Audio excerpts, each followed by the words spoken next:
Hey friends, welcome back to the MilSpouse Mastermind Show. Today you get to hear a conversation I had with Morgan Scully, and Morgan's story might sound familiar to your own. From a young age, Morgan knew she wanted to be in the profession of helping and healing. She graduated with a BS in psychology and an MA in counseling with a goal of entering the mental health profession, but moving with the military made starting her own practice challenging. She tried everything from teaching school to planning travel to getting involved with an MLM, but she always knew she was meant for more. And she had a passion for mental health. Today, Morgan works as an equine gestaltist. Don't know what that is? You'll find out today. We're going to talk about Morgan's journey, what she's learned along the way, and how she was finally able to find a way to combine her background and passion for mental health with her love and respect of animals and step into a purpose that is truly a dream come true. You, my friend, were made for more. More than the managing of schedules, keeping up with kiddos, and holding down the home front. Hi, I'm Christine, a military spouse of over 10 years, mom of littles, and self-professed coffee connoisseur. I believe you have something valuable to offer, and when you pursue the things that light your heart on fire, you trade frustration for fulfillment and isolation for a life of impact. Welcome to the MilSpouse Mastermind Show. We'll help you navigate life as a military spouse, prioritize what matters most, and show you that you don't have to wait for tomorrow to chase your dreams. It's time to discover who you are meant to be, because together we can change the world. All right, before we dive into the episode, I want to let you know that next week on the podcast, we are doing a deep dive into your identity and how to create a life that inspires you as a military spouse. I'm calling it the More Than a MilSpouse series because next week we are celebrating Military Spouse Appreciation Day. And so I decided to do a deeper dive into how to actually create a life you love as a military spouse. This is not about embracing the sucky parts of military life or just being quote unquote more positive. It's about how we actually pull ourselves out from this place where we feel stuck, how we find our authentic selves, and how we begin this process of truly transforming our lives from the inside out. If you are ready to understand yourself more, if you are ready to find your identity outside of being a military spouse, if you are wondering, what do I do with my life? This series is for you. It is absolutely free. All you have to do is keep listening in your favorite podcast app. We are breaking this down into a 5-day series. On day 1, we're going to talk about why you feel unfulfilled. On day 2, we're going to talk about how we begin this process of getting unstuck. On day 3, we're going to talk about unlocking your purpose and passion. On day 4, we're going to talk about time management and how we actually find the time for what we want. And then we're going to wrap up the series on Friday talking about what it looks like and what it feels like to step into a life that inspires you as a military spouse. There will also be a workbook to go along with that series that I will have for you next week. There will be some practical actions that you can take at the end of each day to help you implement what we discuss each day. So I hope you will join us for that. And even more than that, that you will share this series with a friend so that you can listen together, so that you can work through the exercises together, and that you will end next week feeling more inspired and empowered to show up as more than a milspouse. Okay, without further ado, here's my conversation with Morgan talking about finding your own identity as a military spouse, dealing with the unique stresses of military life, and what it feels like to step into your unique purpose. Morgan Scully, welcome to the MilSpouse Mastermind Show. Would you introduce yourself? Tell us a little bit about you. Okay, well, thank you so much for having me on today. As you said, my name is Morgan, and I have been military spouse since 2007. I grew up in Texas, just north of the Houston area. And when I went to Texas A&M University, I got my degree in psychology there and went on to Sam Houston State, where I got my master's in counseling. And throughout all of that, I was dating my now husband. He went to the Air Force Academy, and we dated long distance the whole 4 years that he was there. Once I graduated from Sam Houston, and that's when we got married, December of 2007. And we've been, I didn't even count. We've been maybe 5 places now together. And we've ended up in Colorado Springs area, and that's where we're going to stay. He's transitioned into the reserves.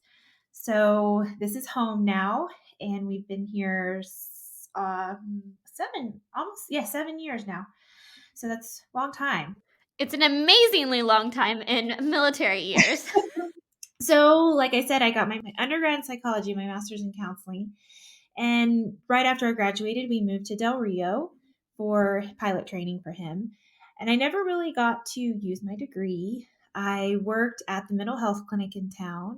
And then when we realized he was going to FAPE, I worked at a small private school. And Del Rio was one of our favorite stations that we've ever been at.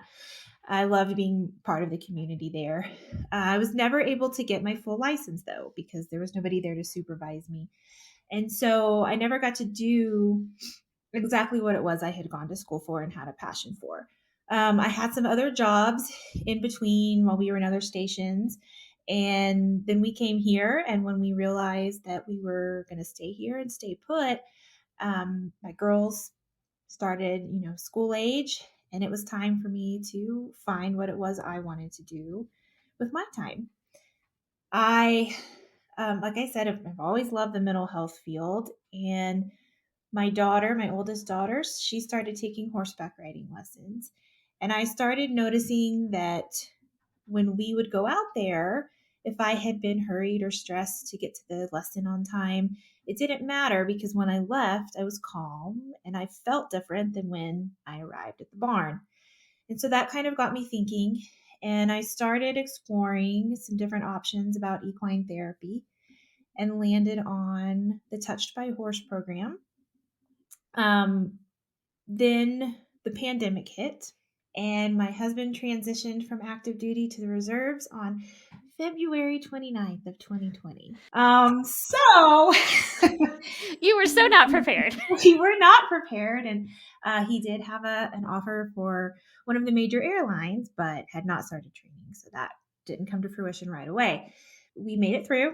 It was not the easiest, but through all of that, it was kind of evident, you never know what's going to happen. You should just go for it. And so I applied for the Touch by Horse program, and I was accepted and started January of 2021. That's awesome. Okay, so let's first go back to going to Del Rio. And since I have been there personally, I can totally vouch for sometimes you get an assignment and it is not what you want. The opportunities are not what you are hoping for. And yet it is some of these small bases in the middle of seemingly nowhere where you can really build some amazing friendships and have some amazing opportunities if you are willing to go outside what you expected and the original ideas you had for your life. So I know for me, going there and realizing unless I'm bilingual, I'm probably not getting a job in marketing, and saying, okay, like now what do I do? So I kind of feel like that was the same for you. Talk a little bit about what it was like to have that realization that I cannot do the thing I thought I was going to do, and where do I go from here? So, we moved there. We had been married maybe 3 months at the time when we moved to Del Rio. So no kids yet or anything like that. And I wanted to get out. I wanted to do something, during the day. And so I applied first for the mental health clinic. And I thought, well, that's at least in line with my degree and what I had wanted to do. And, I can get some experience that way. And I stayed with that job for a little while, but it was not something long term it's not exactly what I thought it was going to be when I took the position. And I learned a lot. I've learned so much from every job that I've had. Everyone has been what I needed at that time, and I've taken great things away from all of them. And so I did put in my notice for that one when we found out he was going to vape, and I decided that I would go teach. And my mom was a teacher all growing up, and I love working with kids. And so that still was, I could do something that I loved. And I applied at this sweet private school, and I loved my 2 years there. The only reason I quit that was because I had my first little girl. And also, while I was teaching there, I taught dance at the local dance studio. And the connections that you got to make and being out in town. And, when I taught at the private school, I had this mixture of kids. Some of them lived in the town, a few of them were military. But you also had kids that would cross the border and come over for school. And then you had like the ranch kids that would come in. And so it was this really interesting mix of families and kids. And I loved it. And I still think about a lot of those kids. Some of them, I still follow on Facebook. And so I think that's what made Del Rio such a great assignment, was, like you said, the connections.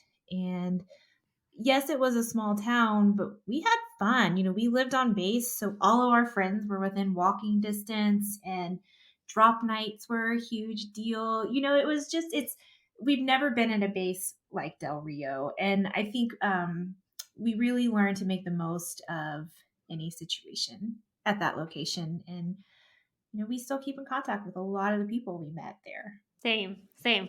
Yeah, it's crazy to say, okay, that's not like the assignment of anybody's dreams necessarily, but just what is possible when you can just say, okay, let's choose to make the most of this, and then to see what comes out of that. Yeah. So let's walk through. You move around some, and you're still trying to figure out, okay, what do I want to do? And was it really that your kids going back and starting school that were like, okay, it's time for me to step into the next season? I think part of it, because I did some, I did the multi-level marketing, and that's not my personality. Doesn't play to my strengths. So that was just not the right fit for me. I did a travel agent. I was a travel agent for a while.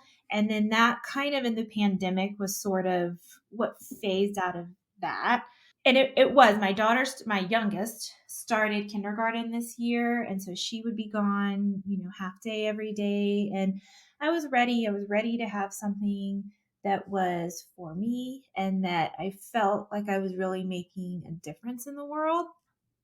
And mental health had always been kind of that thing for me. And the fact that I get to do it with animals was just a huge plus in my book.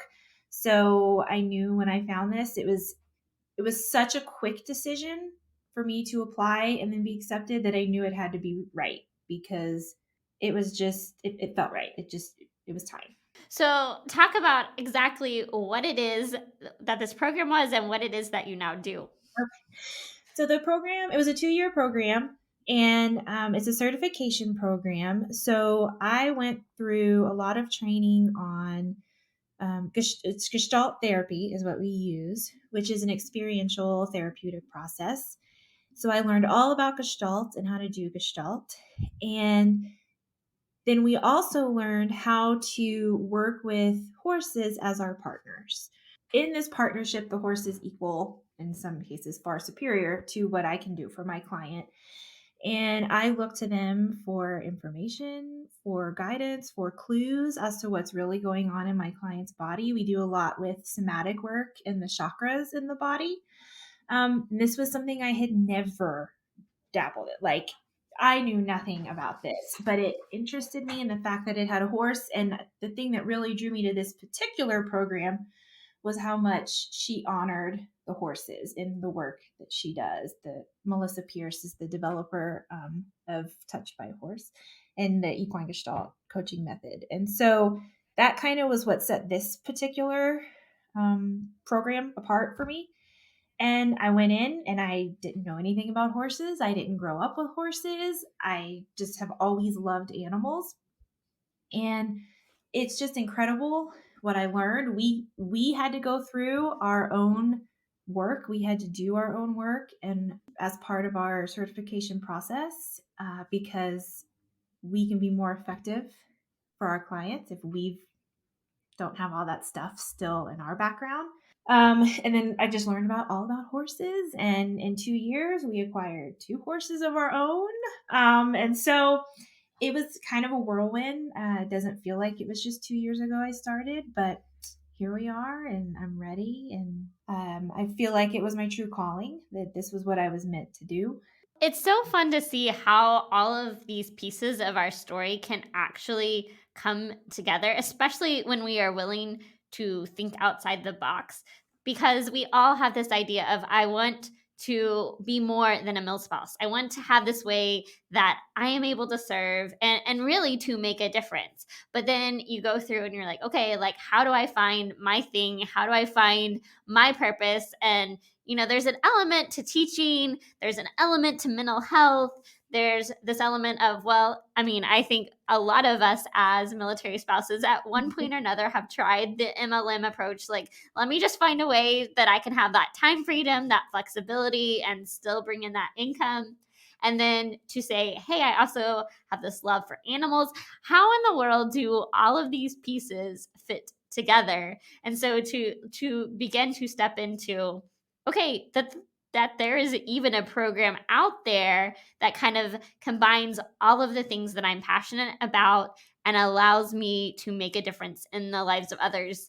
And that's just so powerful. And I think when we can find those ways to use what is unique to us and to make an impact on other people, that's where we will ultimately find that fulfillment that we are looking for. I don't know a lot about this therapy, Gestalt therapy. So can you explain what it is and actually how it works? Sure thing. So Gestalt is a German word, and there's not an exact translation to English, but a rough translation would be wholeness or flowing into wholeness. So you want to come into your whole self.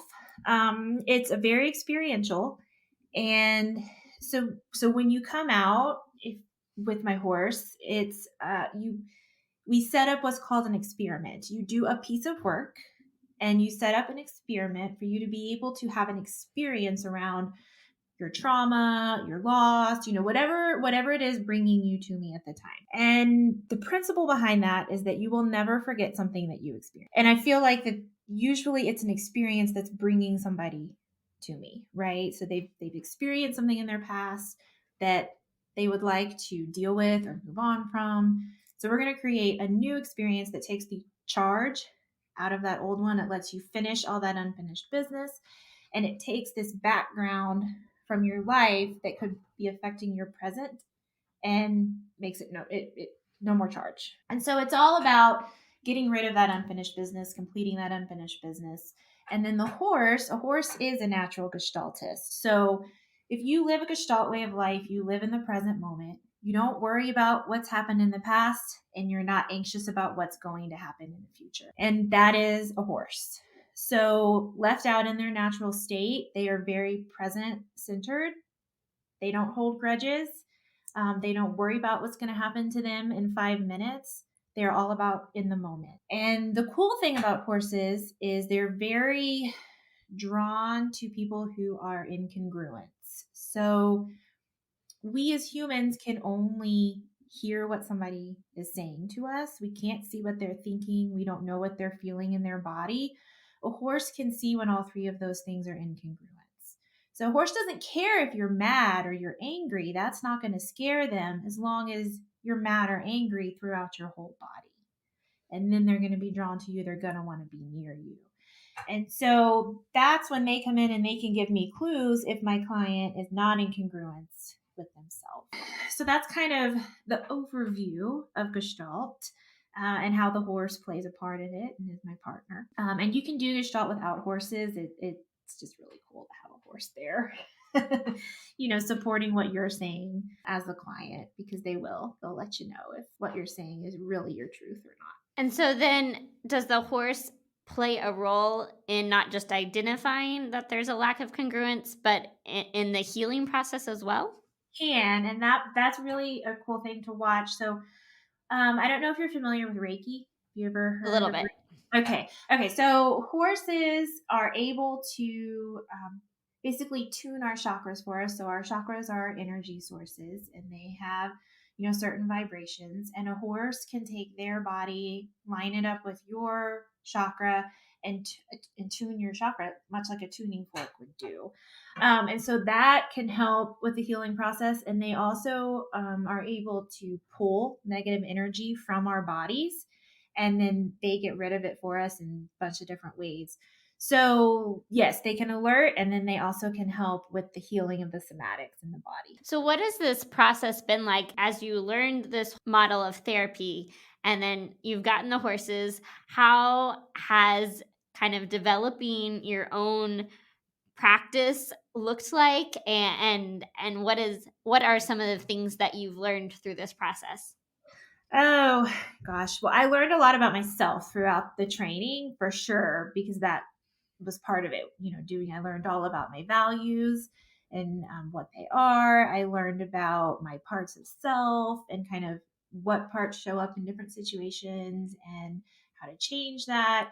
And then I've learned, I never thought that I would be starting my own business. And that was probably the biggest learning curve for me, because I'm temperament is a huge part of what we do in this program, and I'm very much an introvert. And so getting out there and talking to people and getting my name out there has been hands down the hardest part for me. I'm also not super into technology, I guess. So, building my own website and getting all of that set up, those have been, they weren't as bad as I thought they were going to be. I'll say that. But those were the most intimidating things when I first started.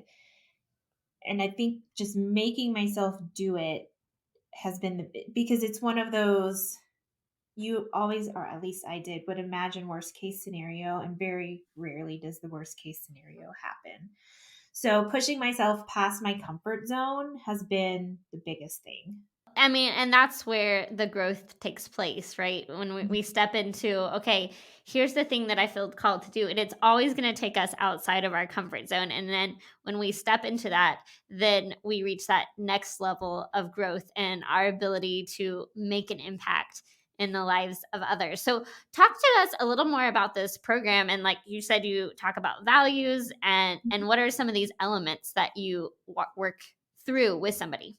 Okay, so probably my favorite thing that I did in this program, other than learning about the horses, but the favorite tool that we had to use in this program was vision. So I know a lot of people have probably heard of vision boards, and those are great, but handwriting a vision is one of the most powerful things you can do, and the bigger the better.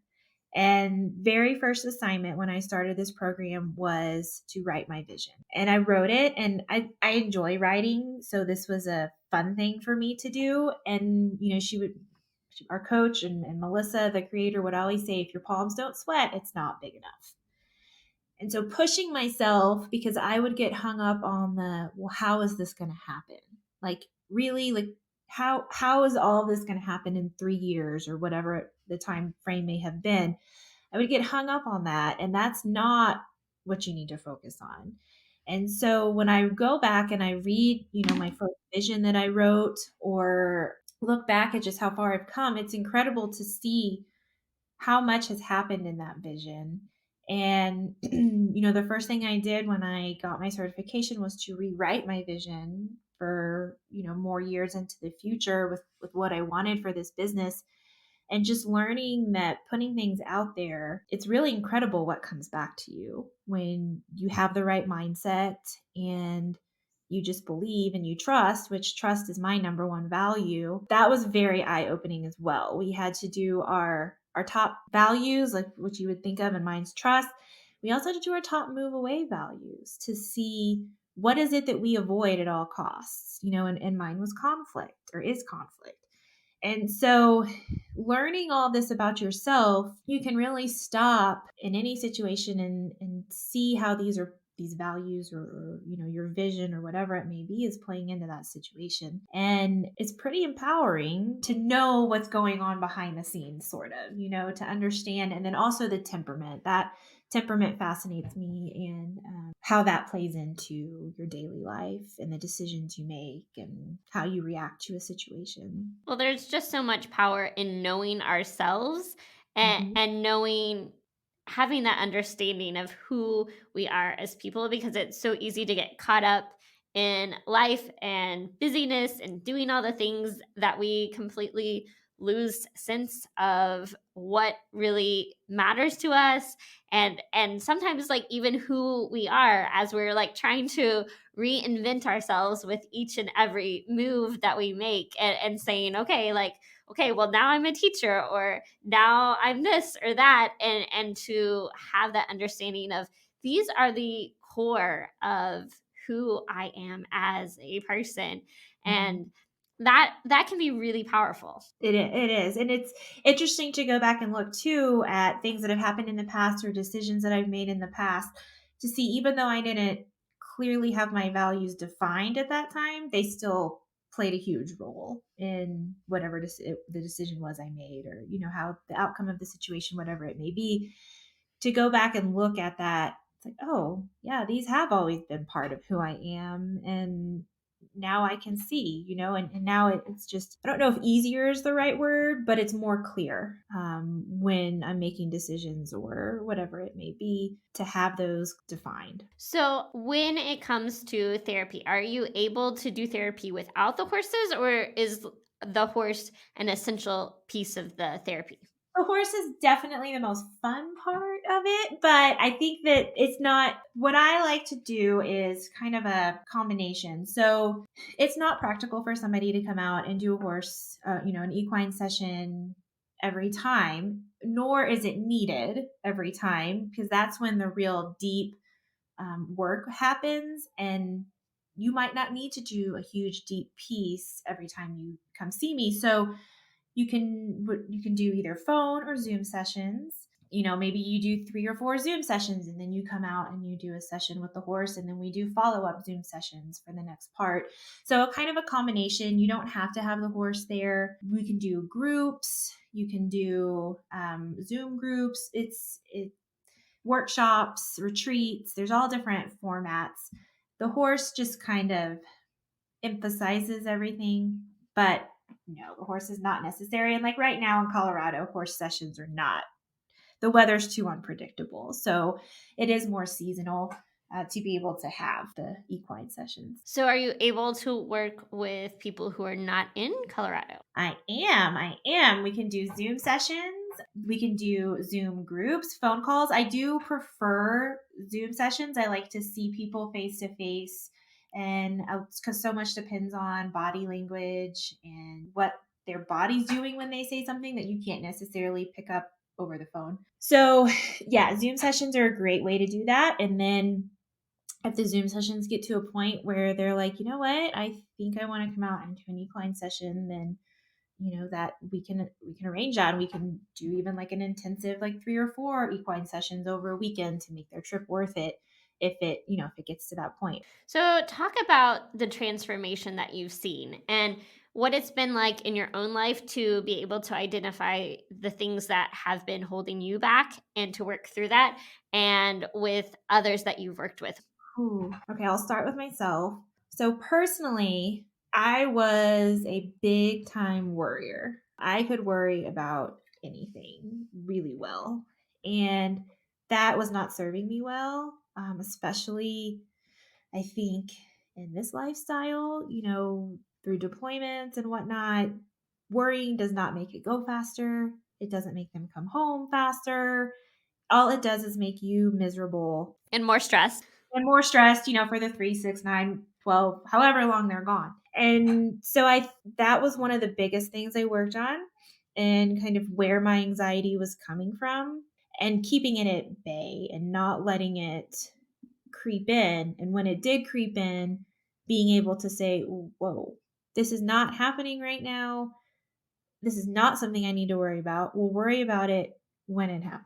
And I think I was really tested on that through the pandemic with just the uncertainty of careers and all of that. So I was thankful I was in the program during that, because we did have every other week we had a call. We had coaches throughout this program, and we would have a call every other week. And so she kind of kept me in check with that. And then to look back and see how I came into this with zero horse knowledge and zero knowledge about energy work to where I am now, being able to recognize it, being able to take care of my horses when there is a problem, knowing what to do, I think looking back is such a powerful tool, because we don't always feel like we've accomplished a lot, but we have, because all those little small victories lead to this huge success. And so learning to be more appreciative of the little things and take a step back and say, you know what?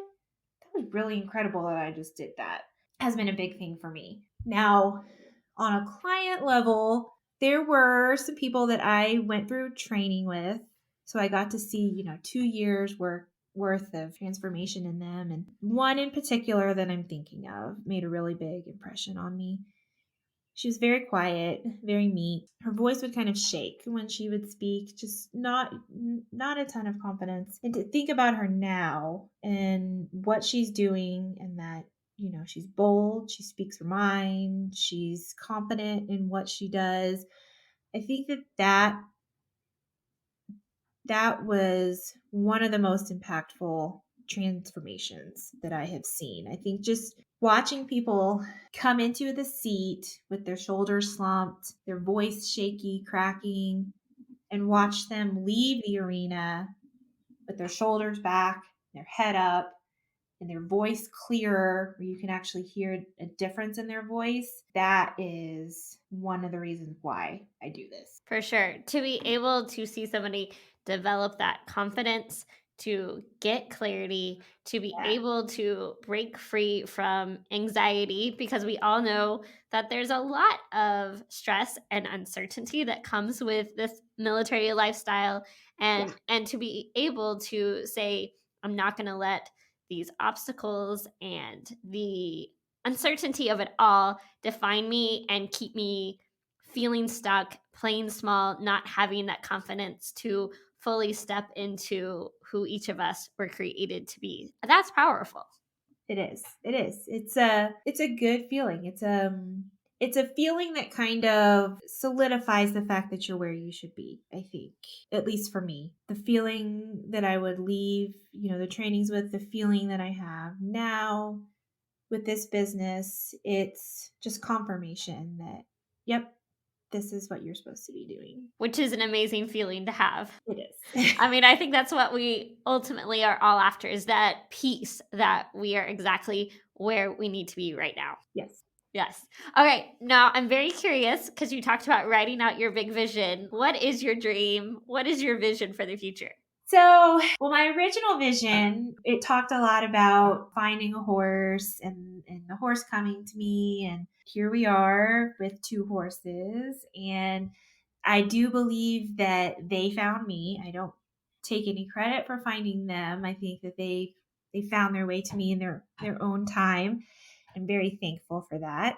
And like one example was, I talked about having a horse trailer, and I'd forgotten about that part. We have a horse trailer now to transport Trixie. There's those things like that. I think the future stuff that has not manifested yet.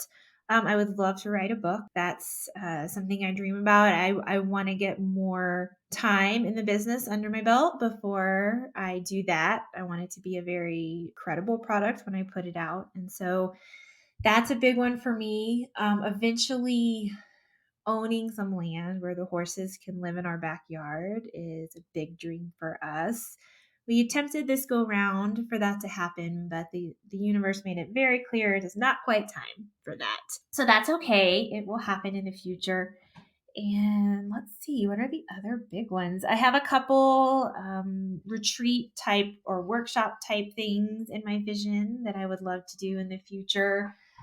One of them is a joint venture with another coach who has big time military ties, where she would work with the adults from the family and I would take the kiddos and the teens, and we would do like a long weekend type retreat for families. So yeah, those are the big things that I'm looking forward to happening in the future. That is awesome. And I think it's important for us to all recognize that just because something doesn't happen right when we think we want it to, that doesn't mean that it's not going to happen. That just means the timing is not right at this season. But there's so much power when we can start to dream about what is possible for the future and to get that clarity on what we really want and what is most important to us, so that we can really start to just take those baby steps, those action steps in the right direction.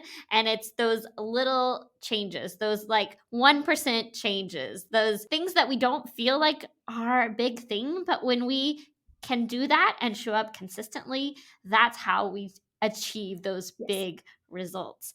Thank you so much for coming on today and sharing your story. So much for having me. This was so great. So how can everybody connect with you, find out more about what you do, or if they're interested in doing a virtual session, tell us all the things. Okay, so my website is www.barndoorbeginnings.com. You can also find me on Facebook, same thing, Barn Door Beginnings. And then my email is just morgan@barndoorbeginnings.com. Perfect. Well, I will link all of that below in the show notes. Thank you again for sharing your story, your journey to purpose as a military spouse, because I think it's important for us to hear that this is possible for us as military spouses, and that journey is going to look unique for all of us, but it is available to us. And when we can really step into what that is, that feeling that we are right where we need to be is so powerful. Friends, thank you so much for listening today. You are more than a mil spouse, and I am rooting for you. I hope you will go check out barndoorbeginnings.com, connect with Morgan. I just want to say I am so excited for this deep dive that we're going to go on together next week, where we'll be able to dive into what's really holding you back and how you can step into your full potential and feel empowered to create a life of more meaning and less overwhelm as a military spouse. Until then, may you live filled, fueled, and full of joy. Hey friend, before you go, the MilSpouse Mastermind community is here to help you thrive as a military spouse. Figure out what lights your heart on fire and equip you to create a life of impact. You can have an incredible impact simply by heading over to iTunes to subscribe and leave a review. And if today's episode was meaningful to you, I know it will be for others too. Spread the word by taking a screenshot of this episode and share it to your stories so we can continue to reach more people, change more lives, and shift the way that military spouses look at life. Because we are better together, and together we can change the world. Let's do it.